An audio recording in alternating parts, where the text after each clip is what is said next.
In today's video, I'm going to teach you how to generate AI images using photos or text in CapCut. Let's start right inside the CapCut desktop app with a project already open.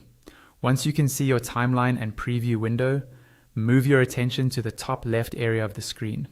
Here, you'll find a button labeled Media. Go ahead and click that. This opens the Media panel, which is where you manage files, including the AI tools we'll be using. On the left side of this media panel, you'll see a small toolbar.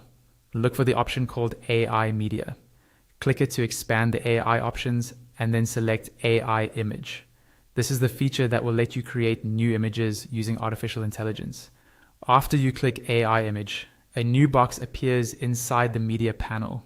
In this box, you'll see a small square with a plus icon. This is where you can add a reference photo. Click the plus icon and your computer's file browser will open. From here, choose an image that you want the AI to use as inspiration. This could be a portrait, a product photo, or any visual you want to transform or base your AI image on.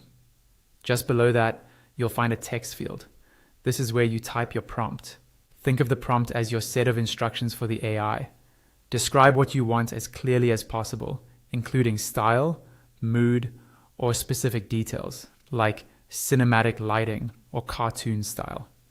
In this same area, you'll also see a setting that lets you choose how many results you want CapCut to generate. If you want several options to pick from, increase that number. Now, scroll down to the bottom of the same panel. Here, you can choose the AI model, the resolution, and the aspect ratio. The model controls the style and behavior of the AI, while the resolution and aspect ratio should match how you plan to use the image. For example, vertical for mobile videos or horizontal for landscape projects. Take a moment to adjust these settings so they fit your needs. When everything looks good, click the Generate button at the bottom left of the panel.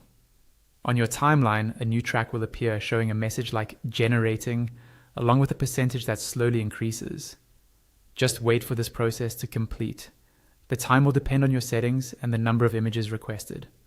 Once it finishes, your AI image or images will be ready for you to preview, drag into your timeline, and start editing. And that's it.